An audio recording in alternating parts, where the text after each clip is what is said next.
Bang isang mabuting example? The man who gave up but not give in. Alam niyo na to. Sino? Si Joseph. Joseph, nung una pa lang nasusubukin siya, ito agad lumabas sa bibig niya.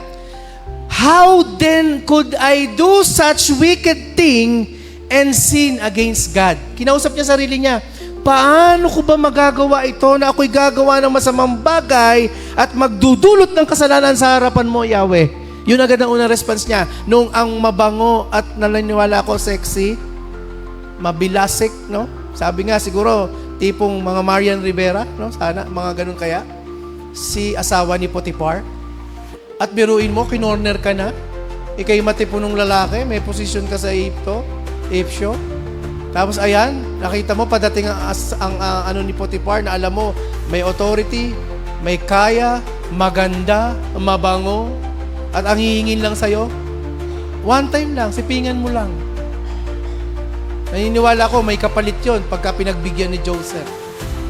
Pero anong sabi ng Bible? Joseph gave up his position. Joseph gave up his comfort. And lastly, Joseph gave up his pleasure. Hindi niya pinili yung pleasure na pang lalaki. Instead, what he did is, he did not give in his purity. Sa buhay, minsan ang madilis at madaling paraan para makaiwas sa isang tukso ay ang lumayo at umiwas dito. Amen?